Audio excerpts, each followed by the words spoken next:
شیعوں کا ایک بہت بڑا جھوٹ ہے، کیا ہے؟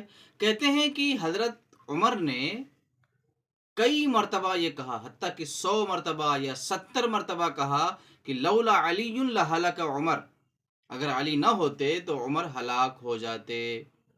اور پھر کہتے ہیں کہ حضرت عمر جو ہے فیصلہ کرنے میں غلطی کرتے تھے، اور ان کی اصلاح جو ہے حضرت علی نے کی، تو حضرت عمر نے بار بار یہ بات کہی کہ لولا علی لہلک عمر، اگر علی نہ ہوتے تو عمر ہلاک ہو جاتے۔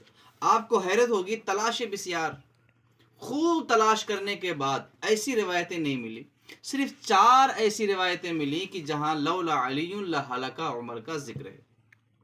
اور غور و فکر کرنے کے بعد نتیجہ یہ برآمد ہوا کہ یہ بعد کا اضافہ ہے، کسی نے اضافہ کیا ہے۔ چاروں میں سے جو آخری چوتھی روایت ہے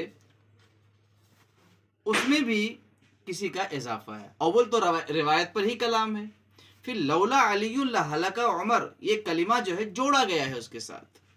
آپ اس کی تفصیل تحفہ حیدریہ جلد اول اور صفحہ 543 پر دیکھ سکتے ہیں۔ یہاں تک کہ علامہ جلال الدین دوانی نے کہ زانیہ حاملہ عورت کو رجم کرنے کا معاملہ اور جناب عمر کا لولا علی لہلک عمر کہنا سراسر یہ جھوٹ ہے۔ اب آپ غور کیجئے، امام ذہبی نے کہا کہ روافظ کا یہ کہنا کہ کثیر واقعات میں حضرت عمر نے لولا علی لہلک عمر کہا، دراصل جناب فاروق اعظم کا یہ کلام سوائے ایک بار کے معروف ہی نہیں، اور وہ بھی تب جبکہ وہ صحیح ہو۔ یعنی آپ سوچیں کہ کس طرح سے افواہیں پھیلائی جاتی ہیں، کس طرح سے پروپیگنڈا کیا جاتا ہے، کس طرح سے صحابہ کی عظمتوں پر حملہ کرنے کے لیے گری پڑی موضوع، متروک، مرجوع، شاذ روایتوں کو اور الحاقی عبارتوں کو کوٹ کر کے جمع کر کے لوگوں کو مرعوب کیا جاتا ہے۔ کئی کتابوں میں شیعوں نے یہ بات لکھی کہ 70 مرتبہ، کہ کہیں لکھا 100 مرتبہ عمر نے غلطی کی، حضرت علی نے ٹوکا، سمجھایا، تو انہوں نے کہا لولا علی لہلک عمر۔ یہ کتنی بڑی بات ہے، یہ آپ سوچتے رہیں۔ پھر ایک جگہ پر صاحب کشاف جو معتزلی تھے، زمخشری، ان کو لکھا کہ حنفی عالم، مشہور حنفی عالم صاحب کشاف نے خود دعویٰ کیا ہے کہ عمر نے یہ کلمہ لولا علی لہلک عمر 70 مقامات پر کہا ہے۔ اب یہ کس کی طرف جوڑ دیا؟ صاحب کشاف کی طرف، کہ انہوں نے اپنی کتاب میں لکھا ہے۔ آپ کو حیرت ہوگی، اولاً تو یہی کہ صاحب کشاف جو ہیں یہ معتزلی ہیں، ان کی باتیں ہم پر حجت نہیں ہیں۔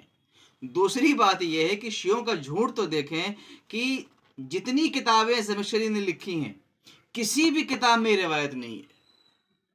یعنی اس طرح سے آنکھوں میں دھول جھونکا جاتا ہے۔ جو لوگ حوالوں سے مرعوب ہو جاتے ہیں کم از کم اصل کتابیں دیکھنے کی کوشش بھی کیا کریں۔ بہرحال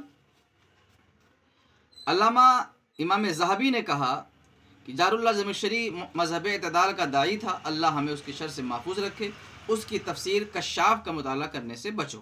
بہرحال آگے بڑھیں، پھر لکھا کہ جتنی کتابیں زمخشری کی معروف ہیں کسی ایک میں بھی کلمات مذکورہ یعنی لولا علی لہلک عمر کے متعلق ایسی کوئی صراحت بلکہ کنایہ بھی منقول نہیں، مگر اس کے باوجود کتنا بڑا دھوکہ، اور کس طرح سے اس کو بولا بھی جاتا ہے، لکھا بھی جاتا ہے، چھاپا بھی جاتا ہے، عوام ڈر جاتی ہے، مرعوب ہو جاتی ہے۔ خدا را آنکھیں کھولیے، اب تو کم سے کم سچائی کو تلاش کیجئے۔ صحابہ کرام سب کے سب کیا ہیں؟ قرآن نے کہا محمد الرسول اللہ والذین معہ اشداء علی الکفار رحماء بینہم،